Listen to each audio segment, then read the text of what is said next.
Hello, everybody. This is John Wynn And Bill and J. Billete, and this is the Doomer Bloomer podcast. And this is our ninth episode. Am I correct, or 10th? We're our ninth episode today. All right, excellent. So we got a few diverse topics here. We're going to be talking about. Bill, why don't you do a little expose on them, and we can get going. All right. Today on the podcast, we're going to be talking about Baby Yoda and the Mandalorian and how that meme has broke the internet lately. We're going to talk about the 550 nurses they want to lay off in Alberta in the next. 750. Yeah. Oh, what did I say? Yeah, 750. Pardon me. Yeah. And Alberta under the new PC government. We're going to be talking about France and the climate action riots that are going on right now and how that country has basically been shut down over climate change issues. Yeah. And we're going to be talking about how power corrupts, and does power corrupt? Absolutely. So people in power, well, it inevitably lead to corruption. And Mm-hmm. far left topic here, or just outfield topic, is China is creating a pig monkey hybrid in Yep. order to do organ. So it's research. Yeah. So it's research done on how we can create animals to grow human organs. So they actually have created already a pig monkey hybrid. And there's even rumors now that and there's been some for a while. I know Alex Jones has been talking about this for a few years now, but there might even be some chimp human hybrids at this point now. If the rumors are true, who knows? But yeah, we'll have a bit of fun with that. So, what would you want to start off? What topic do you want to start off with, Bill? Uh, why don't we talk about the 750 nurses in Alberta? Yeah, sounds good. So, as you know, my girlfriend, she's a nurse here in Alberta, and for almost within a month after the PC government, which is basically the Conservative Party in Alberta, got elected, they've Yeah. been yeah. So just a few months back, they were proposing some up to 5% pay decrease for nurses, and she told me about a month and a half ago that they were looking at layoffs and all that also. Um, and the confirmation was fairly recently that they will actually lay off 750 nurses, and they'll be doing it gradually within the next 2 years, which is pretty crazy. Like I said, my girlfriend, she's done multiple. She's done multiple nursing gigs, be it in hospitals, to ICU, to home care, to uh, old age homes and all that. And she has a pretty good overview of how the state of the healthcare system already in Alberta, and a lot of these places are understaffed already. So, dropping 750 nurses when already there's a shortage is pretty crazy, I find. Well, it's kind of short-sighted when you realize the majority of the Canadian population are aging baby boomers, and they're going to need that care into their old Yeah. age and end of life. Um, and also the people that do this work. This is specialized work. It's well paid work for the most part. But Yep. it's a lot of schooling goes into learning how to be a nurse or how to aid, and if you want to encourage people to go into these professions or these careers, maybe you should be compensating them for their time and their energy put towards it. Otherwise, why would anyone want to go into any profession? If there's Definitely. no ROI or return on investment, and it's just for some short term budgetary concerns in Alberta. But if you look, longer term, 5, 10, 20 years down the road, you're going to want to be training these people, and having that labor supply or these specialized professions able to do the work. I don't know. Like I said, since this past spring when they were elected, they've kind of dismantled a lot of the social nets that were in Alberta. Um, Yeah, I totally agree. The thing is, far from me being a far left socialist, we already have a society um, that relies on social nets, if you will, like free healthcare and all that have been in place for years. So there's no infrastructure for any other option at this point. So, I mean, we have a demand that's on the rise more and more, and you want to cut into one of the most fundamental services there is, which is healthcare, which I find is a bit is pretty dumb in my opinion. I mean, I'm no politician. I'm not that much into politics, but I've been all over Canada, and the healthcare system is pretty shitty in a lot of ways. I mean, I I've been to the hospital for some fairly minor things. Just give me a second here. I'm gonna turn this off. yeah, man, Rastaman. Yeah. So you've been to the hospitals for some minor things, but there's still long wait times, and you're not. Well, I was talking to these people uh, a few years back, and this is someone that had a history of heart attacks and all that, and he had been waiting there for some heart related stuff for over 23 hours, and this is in Quebec, actually. Okay. Yeah, just to give you an example, I know in BC, wait times are insane. I had a buddy of mine. I actually took him to the hospital. Man, I don't know what we basically waited. We left at late afternoon, and we got out the next day at around noon the next day, type of So thing. And he had like this very acute pancreatic attack or whatnot, like extreme pain, vomiting blood, and all that. Like it was a pretty. It, no one knew what it was at that time, but it seemed like a fairly urgent. It was an urgent situation. If not, I wouldn't have stayed overnight like that with my buddy. So yeah, and then they want to encourage people to do these professions, and then yeah, they're literally laying people off. From a yeah, like I think a nurse is a pretty good career, like a solid career choice in my opinion. yeah, yeah, Um, whether you're male or female or other gender, um, it's it's kind of disheartening, actually, to tell you the honest truth. Because people, like I said, people rely on that service, and yeah, like I said, it's kind of a between, like, Alberta's is semi-private with public health care, correct? I'm not even. I'm not even sure.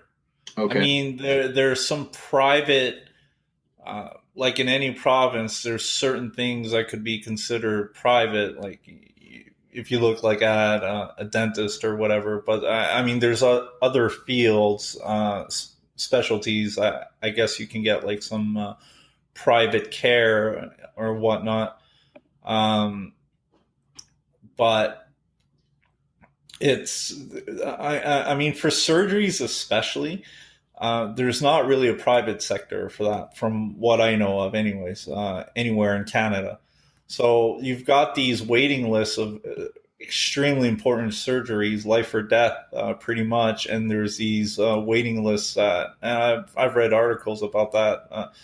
Something that should be done within a period of 8 months. Sometimes it goes on for, there's a waiting list for 2-3 years type of thing. Mm-hmm. So it's really insane. Some people, I don't know enough about the situation to propose anything, but I did have this discussion with my girlfriend, and she actually talked about it with some doctors in hospital. I think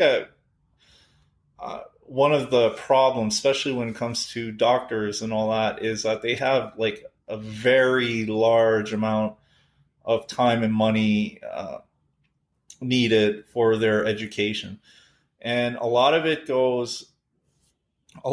is because even if you want to specialize in a certain field, you have to do like multiple years and invest multiple large amounts of money for your education and just in being a general practitioner. And then you have to specialize into something, which is a huge amount of time. And I think that if doctors that want to know right off the bat where they want to specialize in were able to focus on that and cut through the fat, if you will, there would be, there would be a lot more doctors available. But it doesn't even really matter if you have the governments cutting more and more into healthcare across the country. There won't be any doctors hired in any case. So I don't know. It's looking, we might have to have a two-tier system, a public one and a private one.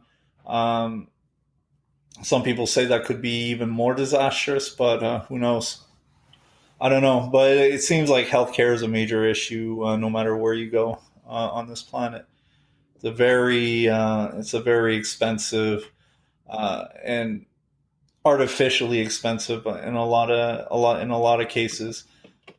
Um, But weren't you also saying earlier that like you can't even like doctors aren't even allowed to tell people that like diet and exercise, it needs to be part of their regimen anymore because it's considered. Well, I think they've scrapped that. Yeah, my girlfriend was telling me that they were thinking there were some changes being introduced, and I think some of them were propositions where doctors, yeah, are not even allowed, like under a certain proposition if it went through, and I think it didn't go through because a lot of doctors revolted against that. But yeah, Mhm. doctors weren't allowed to. Wouldn't have been allowed to mention diet and exercise to as a lifestyle change to overweight patients or to any patient like me, because obviously this would be reserved to the most unhealthy patients that usually would be overweight. Um, Because of so body shaming. yeah, exactly. Hmm. I couldn't believe it, but no, actually, in this world, in this day and age, in the last few years, I could believe it, but I was still, I Oh, was it's still amazed of how far this movement has gone. The left, leftist poison has been going. yeah. Well, Yeah, it's crept into so much popular culture now. yeah, Like be it Star Wars, even the Avengers, the new Ghostbusters movies. It's all over. Um, but on the note of the Star Wars, have you seen the new The Mandalorian, John? Not yet. I've seen reviews. I'm actually surprised. It seems to be unanimously praised, which I'm surprised considering how the Star Wars. I'm not a huge fan myself of like the. I mean, I've seen some of the movies, and I don't hate the franchise or anything, but I'm not into it like a lot of people are.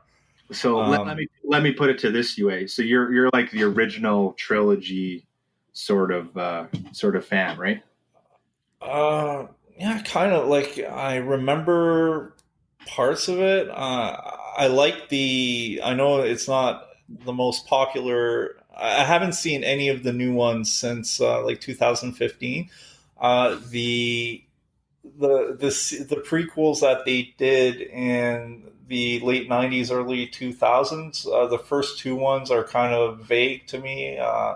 But the last one in the prequels, which would be the third one, where Anakin turns into Darth Vader, I saw it a few times and I always found it fairly enjoyable. You know, there's some cool fights, and it's kind of cool seeing Excuse me. the promised Jedi turn into Sith Lord and all that. So yeah, I would say the most memorable one to me was that last one. But like I said, I'm not like some huge fan. Like when the new ones came out, anyone that was like even a moderate fan of Star Wars, like were so hyped about it.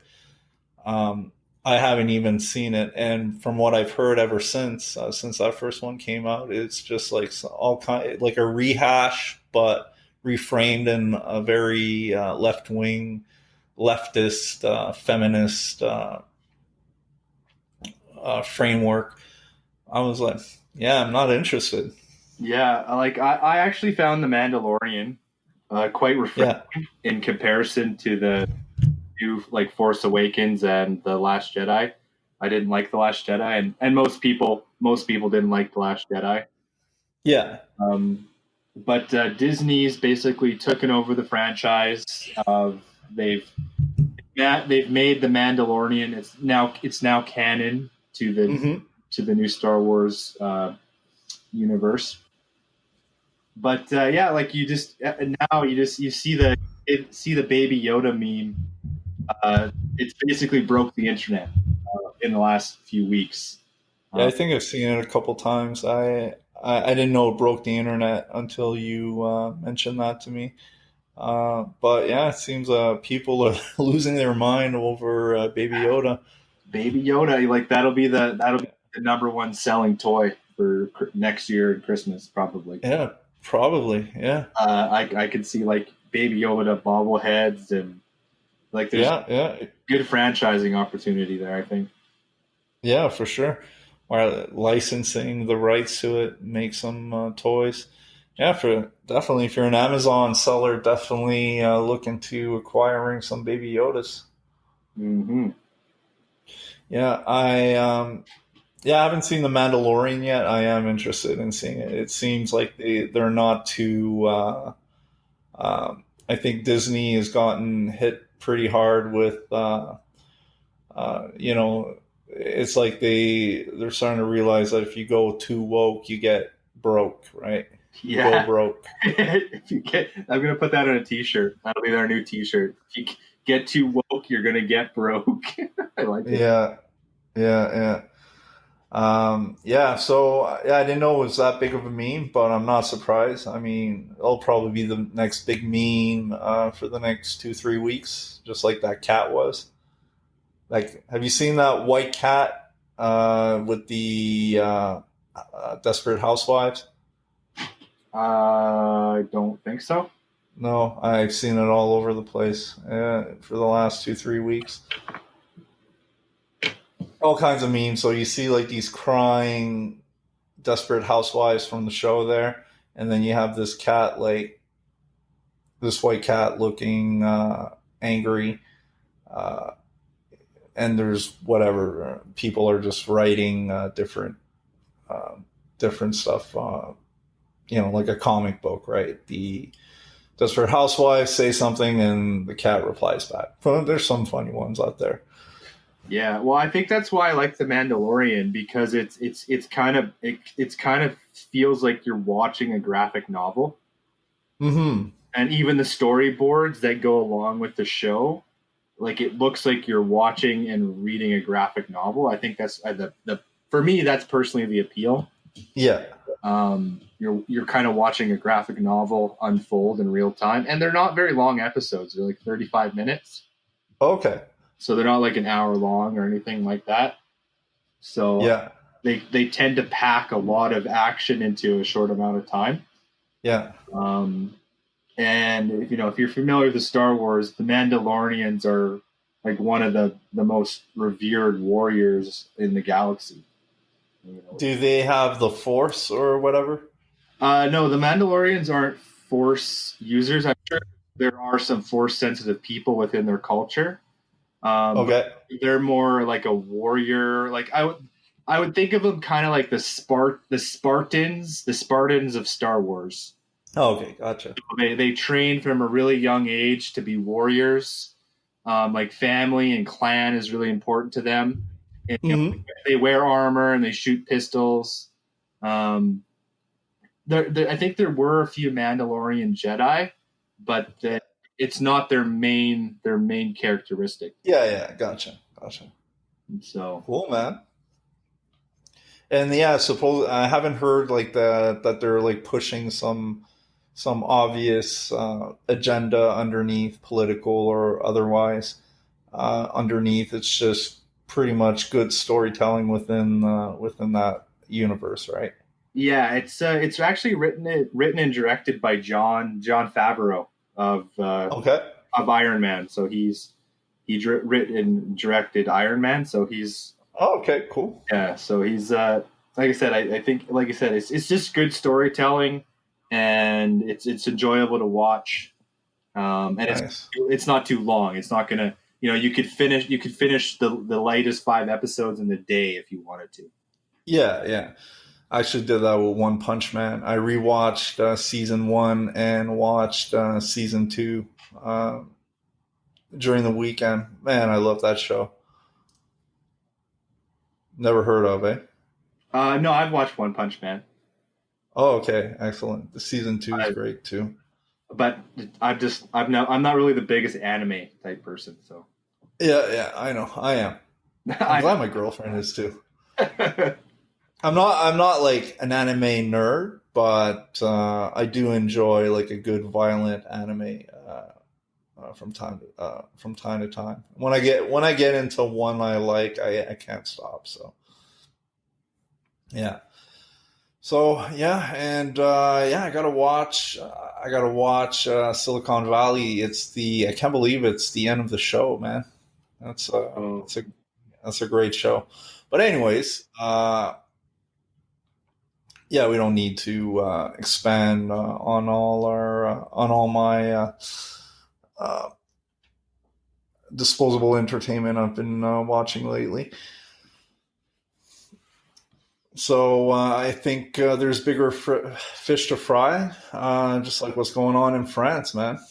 God damn. I was just gonna mention that the France riots or Yeah, well, I mean, it's almost like it's pretty much like a weekly occurrence, like protests and riots almost every week. Schools shutting down. Public transportation is basically at a standstill. Hospital workers on strike, and it's like France's infrastructure has basically been shut down because Macron or whatever decided that it was a good idea to tax the middle class and the poor uh, exorbitant amounts of already high cost of living. Supposedly, France has an extremely high cost of living, and that tax on gas was making it. It was like the straw that broke the camel's back there, and people had enough. It's like this under the guise of climate change and all that all that good stuff.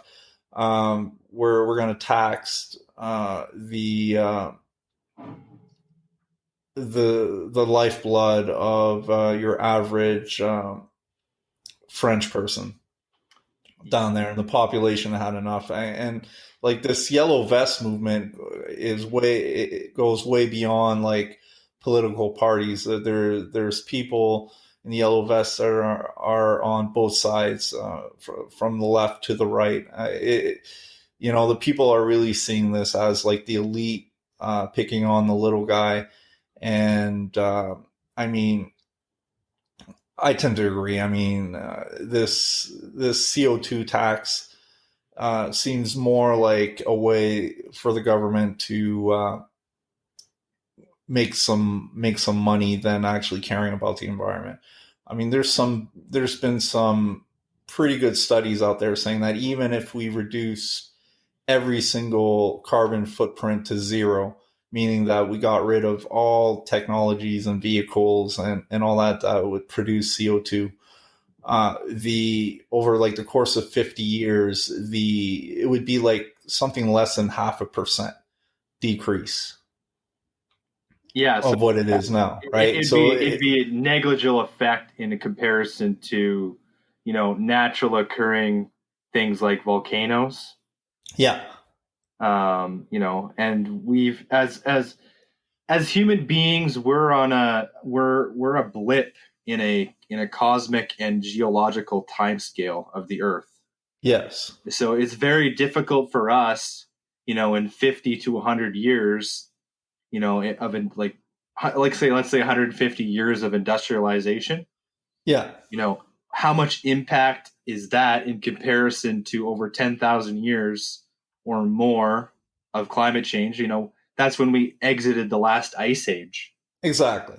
right? So, Exactly. There's been extreme, prolonged times of extreme weather on the planet for like forever on this planet. I mean, this planet has gone through extremes time and time again, and uh, maybe eventually, like I'm not saying that we can't be careful.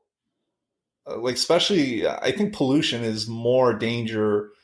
Like the poisoning of rivers and the air is more a danger than the actual climate, the global warming crisis. right, like dumping heavy metals into watersheds and polluting Yeah, water tables that people are drinking from. Yeah, exactly. I think that's way more of an issue than a few degrees of climate change exactly. on a global scale. I mean, ultimately, yeah, people who live on the coast or near Yeah, coastal areas, yeah, they're going to have issues eventually with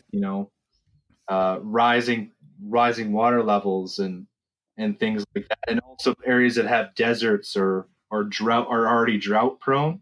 yeah, Um, but I don't think necessarily pinpointing it to human caused activity, be it carbon dioxide emissions, uh, is the sole culprit for climate change. It's a yeah. I it's a agree. small percentage, but I don't think it's the bulk of what we're doing in the last 150 years. Yeah, We like I said, we don't live long enough time scales in order to see the cycles and patterns of the Earth. yeah. I agree, and I do know that there's been people trying to organize debates with people from both sides, and the climate change um, activists, be it, and these people want to get like the experts, not like just some Joe Schmo or anyone, but the people on the alarmist side tend to always refuse. There's actually been some debates organized, and they refuse to show up. So it's just basically a one-sided argument, and no one. There's not like any real conversation about professional people, scientific people that actually know what they're talking about.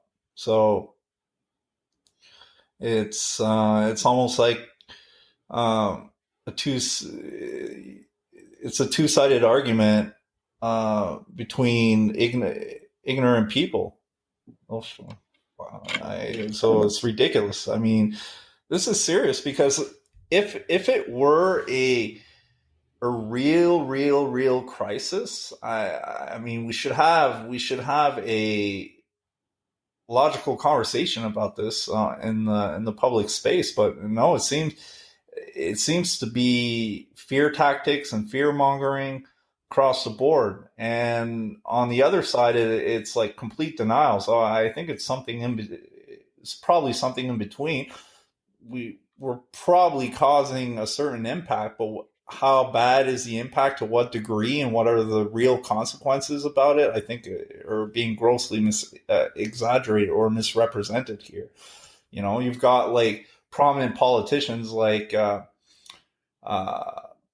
Ocasio Cortez saying that we have 12 years to live unless we do something drastic, like cut all transportation and planes and factories and all that. We got 12. It's completely ridiculous. I mean, even if there was like this tremendous apocalypse and you wiped out 99% of the world population, that's still millions of people left alive on the earth. That's if like 99.9% of the population was destroyed, was eliminated. I'm not saying we should get to that point either, but exaggerating these things and then implementing laws and regulations that are making the population suffer to a degree that is creating civil unrest and freezing the wheels of societies, like in France, for instance, is definitely not the way to go. If you have a society that is, prospering and coming up with new ideas, well, you'll have people that can actually make a real difference when it comes to the environment. And it's not like any one government is like, no one government is competent enough to take care of climate change. Oh, Or absolutely, absolutely not. yeah, I mean, any government, like if you go to socialism, that's tried to like run an economy, for instance. They say, "Oh, we know what to do with the money, so no privatization anymore. We'll take care of everything. We'll have a centralized economic center, which is the government, and which will take care of everything." I mean, it's been proven time and time again, will always lead a country into pretty much bankruptcy. Yeah. Well, we've seen that happen with Russia and other different Yeah, regimes. You know.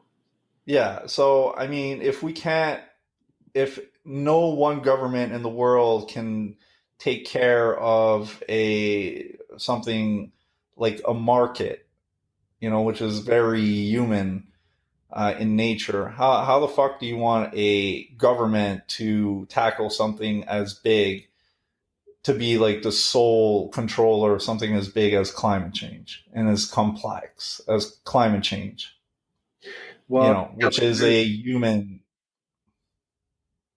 well, Yeah, go ahead. it's a multifaceted issue. You know, Hmm. there's aspects of human cause, environmental cause, where we are in our cycle around the sun. Uh, it's it's more likely to be solved by technological innovation than it is by Yeah. policy. To be Yeah. honest, you know, Yes. as we transition to electric vehicles, and as battery technology is getting better and better, as we talked about with the Cybertruck, even though that was kind of a joke. Hmm. Um, the battery range on that truck is 500 miles. Yeah. So, you're looking at almost 700-kilometer range now on these batteries. Yeah. Even 10 years ago, that wasn't possible. Yeah. That wasn't solved by policy. That was solved by an entrepreneur with an idea to make people's lives better or to solve an existing problem. Free market. Yeah, through Yeah. innovation and technology. Yeah, I've heard a lot of socialists argue that, well, if you look at all the some of the greatest inventions or the most impactful inventions, like the internet, for instance, these were government funded um, technologies, and that might be true, but Well, Tesla did get a loan, and it's the only company out of the big manufacturers for automakers that paid it back. It's the only Mhm. GMC didn't pay it back, Ford didn't pay it back. I didn't know that. None of the Tesla's the only company that actually paid back their loan with interest. Yeah, well, didn't know that. So, Well, the point is yes, government can develop some pretty crazy technology, but the develop like the internet was for military use. It was to store data and protect data. Um, do you think we'd have the uh, infrastructure we have today with all the things we can do today if there wasn't like private enterprise and entrepreneurs developing ideas on this platform?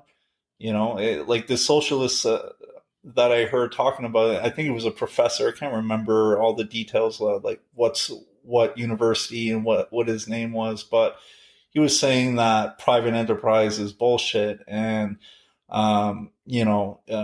something a communist or a socialist government would be able to have as much innovation and creativity as the free market, somewhat free markets we have today. And I'm like, wow. I'm sure we'd have Google and all that stuff if only the government was allowed to create stuff on the internet. I'm sure we'd have all these incredible tools in every single industry and area uh, with the government with only the government working on this stuff. So I don't know.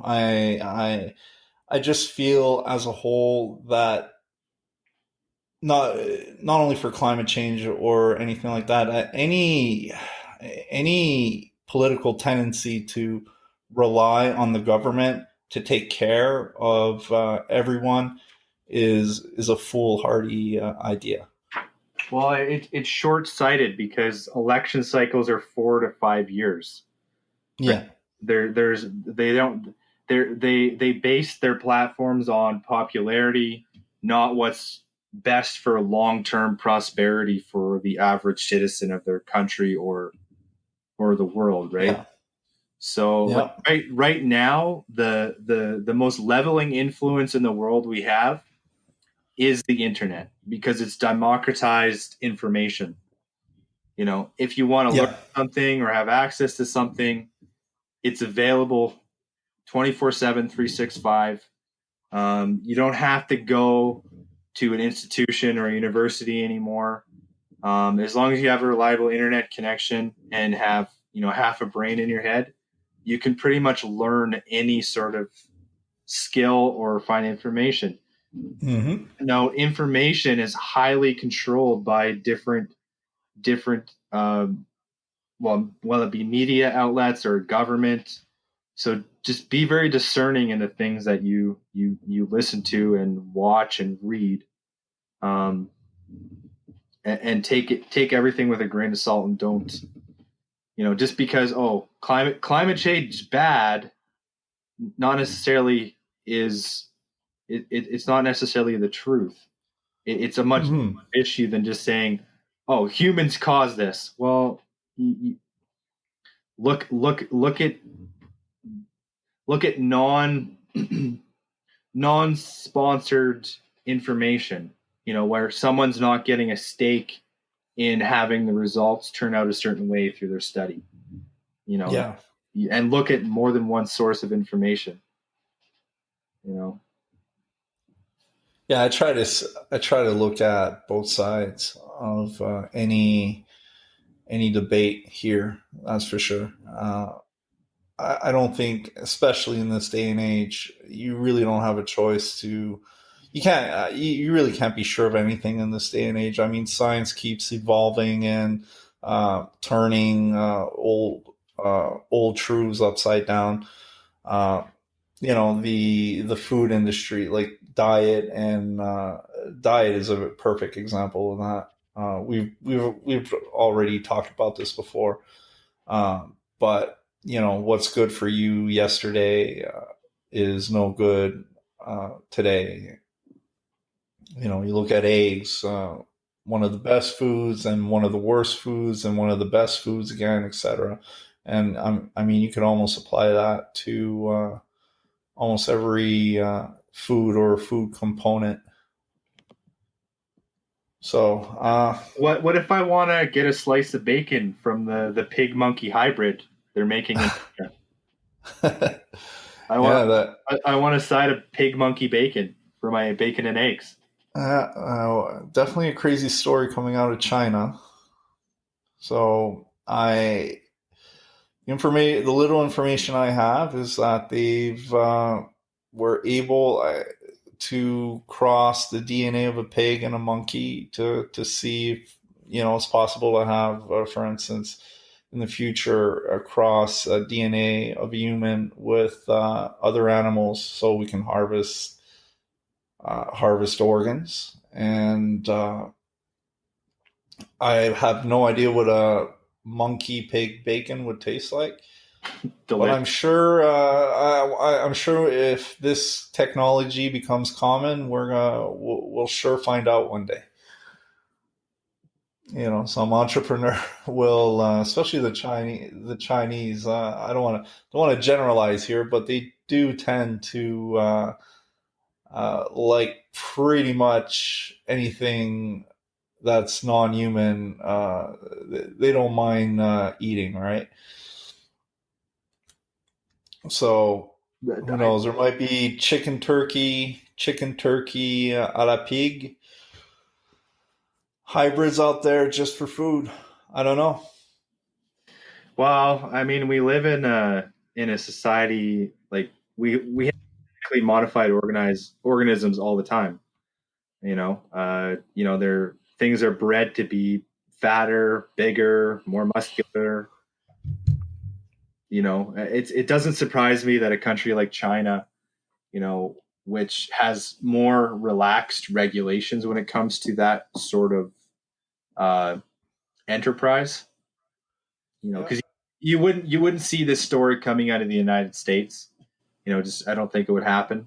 Like the No, well, this is not the first hybrid we've heard coming out of China. Um, However, there's rumors of now like human hybrids, human and animal hybrids coming out of China. Like the last one is chimp mixed with human. Um, be it true or not, it's like you said. When there is like some confirmed pig humans or whatever, yeah, it's almost definitely going to be out of China before it comes out of the U.S. Because like you've seen that show, right? Yeah, Unnatural Selection on Netflix. I think I did a long time ago. Yeah, you're the one that mentioned it to me like two Yeah, months ago. that's I right. actually watched it. People like starting, they're playing with their genes inside their garages and stuff, right? Oh yeah, yeah, yeah, And sure, yeah. yeah, and the U.S. is already like FBI is getting involved and all that. There's a lot of people that are trying to regulate this as much as possible to make it as hard as possible. And I mean, there's definitely good points to be made of doing that. Um, Even though like people are starting to realize I'm always on. I tend to lean more on deregulation than regulation from the government. But I mean, yeah, we're messing with genomes here in animals, insects, and humanity. So I mean, there can be like some pretty damn crazy consequences down the line if we're not careful with this. But China, I mean, if there ever is some human hybrids with other animal crosses, it's definitely going to come out of China, in my opinion. Well, I'm looking. I'm looking forward to some pig monkey bacon in the future. And like in Seinfeld, if there are some pigmen out there, we wouldn't look too bad, right? Mm, You remember that Seinfeld quote? no, it's not. It's not. I I can't recall off the top No. of my head. No, it's been a while. Oh, okay. George Costanza. They're having a conversation about pigmen, and George Costanza was like, I would love to have pigmen around. A few pigmen running around. All of a sudden, I don't look that bad. Yeah. Okay. I see it. Yeah, yeah. Man, this is almost like we're getting to this cyberpunk reality, man. Like, Yeah. hard using it's uh, the mix of AI all these different sciences and industries come together and merge together. This is when it's going to get crazy. When you have like a artificial intelligent design DNA structures implemented in biotechnology into humans, mixed with cybernetics and all that good stuff to put together. I mean, it's gonna create possibilities we can't even dream of. Well, we're on the cusp or a tipping point. Like I said, we said before, it'll either be a benevolent uh, future with possibilities or some sort of apocalyptic version of the Terminator. We're not sure which way it's going to go yet. Yeah, I mean, I think the options are even way beyond that. But yeah, that's true. Like AI could be like some farming AI, but like it's not even like a Terminator situation. It's just like, I don't know, some AI that's designed to optimize crops that all of a sudden says maybe the best way to optimize crops is to eliminate or confine humans, and the AI just goes crazy in that way. It like has no like ill intent or anything like that, but um, I mean, AI can go wrong in so many ways. Isaac Asimov has like some pretty good short stories about like his robot series. Um, how like they have all these safeguards to protect, to make sure that robots and computers don't turn against humans, but regardless, there's always like these situations that can create like uh, a internal conflict within them that will force them to make decisions against their programming, or it actually goes with their programming. It's just the intended effect is not beneficial to humans, right? Right. So uh, it can be, it could be as simple as like say a medical AI saying what's the best way to eliminate cancer. Well, maybe eliminating humans would be the best way to eliminate cancer. You know what I mean? Well, that's right because humans are the only well, I guess other animals, but uh, Yeah, but organic how to eliminate cancer in humans, right? yeah, organic life is the only thing that gets cancer. Because Yeah. cancers are cells that have their cellular reproduction basically hijacked to replicate to the point where it starts attacking the rest of your body. Mm-hmm. So yeah, you're right. So if an AI was in that situation, be like, okay, well, we don't want cancer anymore, so just get rid of all organic life. Yeah, exactly. And so that's like some of the ways AI could horribly go wrong. Not like the I'm aware and so I need to protect myself from humans type of situation. I mean, there's a whole host of possibilities that are not too bright for human beings when it comes to that. But it's not only like Ray Kurzweil calls this point in time the singularity, which is we're gonna come to a point, and he predicts it in the 2050s. We're gonna come to a point of technological advancement where all these different um, fields are going to converge together, and the possibilities are so endless and unpredictable that there's no way of being able to realistically predict what's coming up next after that point in time, right? So, I mean, what happens? What happens if we were able to start like downloading consciousness into an AI, merge with an AI, and then like being able to exchange information at a rate? Like, imagine like every person, be it with biochips or virtual reality consciousness or whatever, can turn a normal human being with an IQ of, let's say 100, and every human being now can have like the equivalent of an IQ of like 500 to 1,000, right? I mean, that's a completely different world. I mean, if every normal human being can have the an intellect higher than Einstein, I mean, what kind of world could we create? And the thing is like probably only a few people in the beginning are going to have access to that type of power, right? Well, If you be it like immortality, or be it AIs or whatever, that you look at Elon Musk or Jeff Bezos or the people at Google, they have access, they have so much power compared to well, even politicians today, right? So their money is power, and like vice versa, yeah, But their money is power, but also the technologies they have at their disposal, their information, the data they have is power. Even if you put the money aside, I mean, money,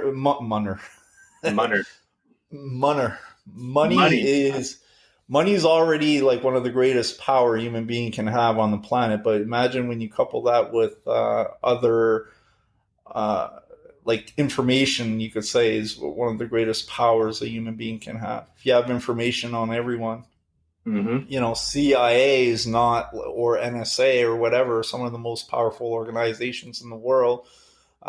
They do have money, but their main power, if you will, is information, Yeah, right? their currency is information. They're in the intelligence business, or Exactly. but does that power, as a question, does that power corrupt you just by the nature of having the power? Yeah, exactly. Does power automatically corrupt? That's I don't know. It's a question I've been muddling in my head for, I guess from time to time throughout my years. I guess it's been back on my mind lately for whatever reason. But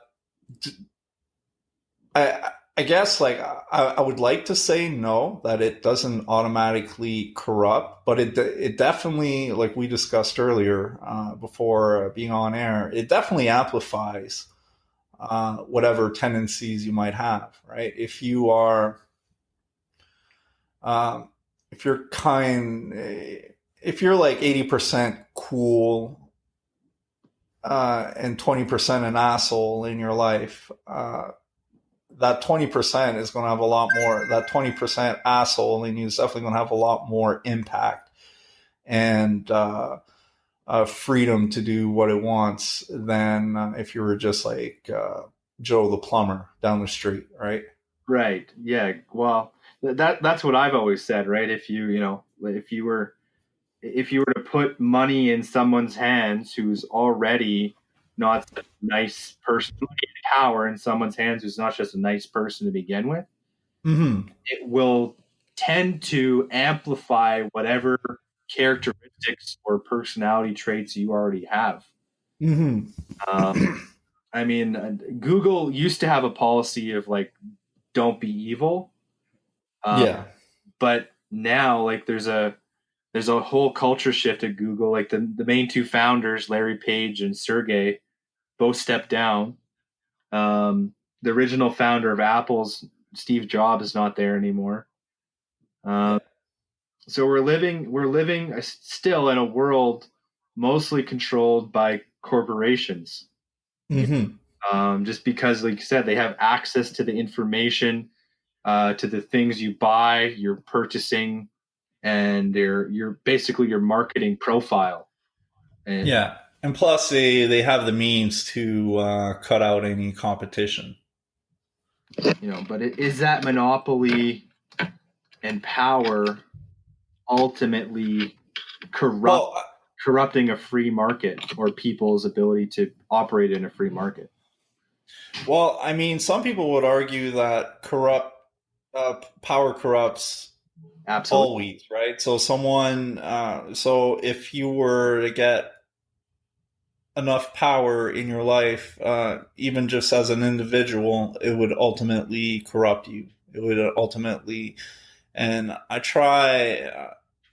guess, as a hopeful, I don't think that it's 100% the case, but it definitely presents some temptations to indulge in the darker aspects of your personality. But it definitely can and facilitate corruption. But I don't think it ultimately it's an automatic thing for sure. But I mean, it's just I think in the end it's a question of potentiality. You know, you something if you have the ability to corrupt, or if you have the ability to indulge in the lesser aspects of yourself, then the odds of it happening are obviously going to go up, right? But I mean, no one's going to be a perfect angel no matter what, right? I guess it just goes back. I don't really have a clear cut answer for myself or anyone. I'm just kind of like juggling the ideas out loud in my head right now, just on air here. But I'd like to think that, yeah, power can be used responsibly, and it doesn't necessarily always corrupt people. But no, human beings are, we're flawed creatures, so um, these flaws are always going to manifest themselves, no matter what system we're in, no matter what type of dynamic. There's always going to be like some imperfections and deficiencies uh, within our nature that are going to sprout out somewhere, right? And people always tend to think that we need to change these systems continuously uh, to eradicate those deficiencies, but people think that the systems are the causes when, in my opinion, these systems are just reflections of our profound nature. Yeah. Well, let me ask you this question: Do you think Baby Yoda is corrupted by power? Oh, hell yeah.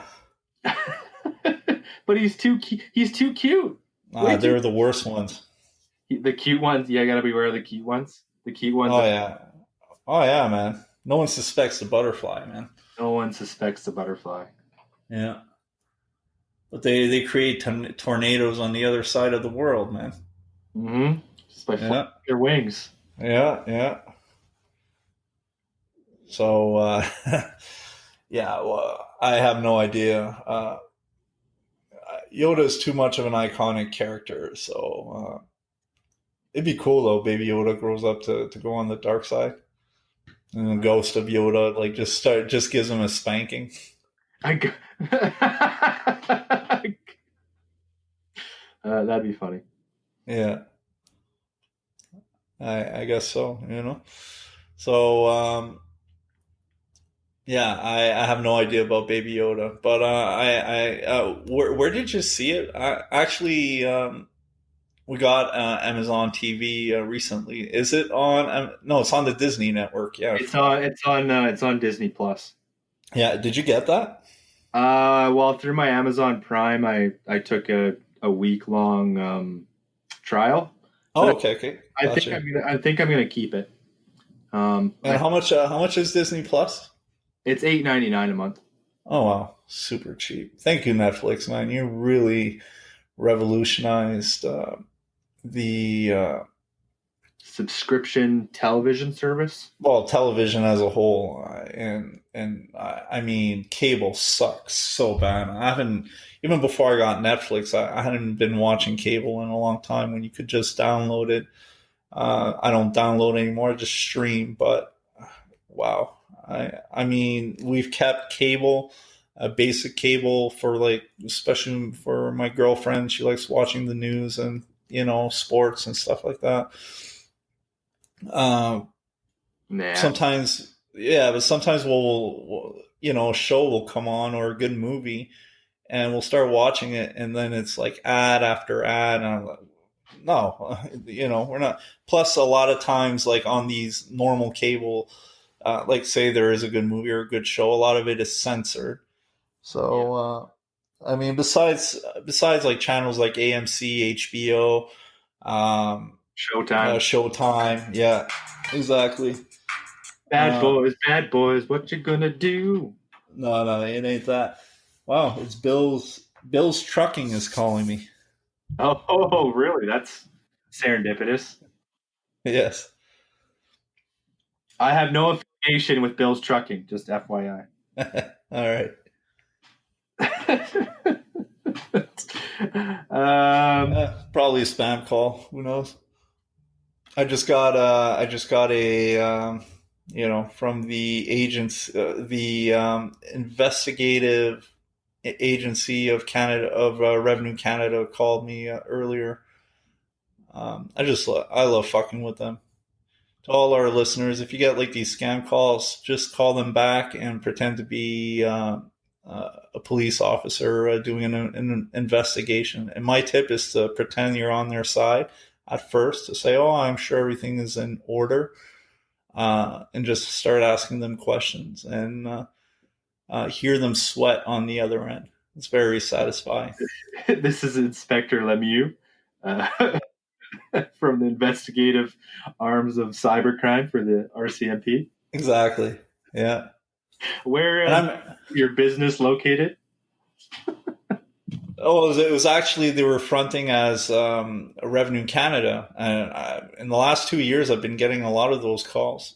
So a lot of times it'll be like a robocall or something like that, and so what I do is I'd be like, I present myself. I'm as a RCMP officer, and then already they're you can sense it in their voice. They're getting stressed.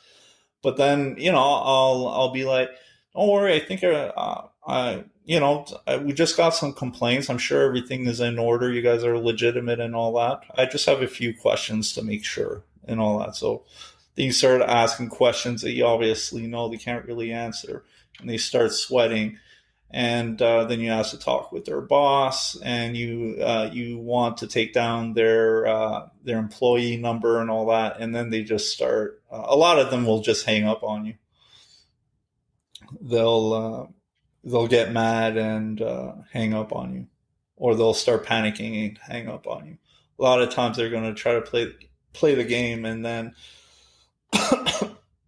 they'll try to weasel out with a lie. But it's funny. It's funny to watch them sweat. But I think the best I know a guy I know from down east. He was getting a lot of emails from like a email scam or whatever.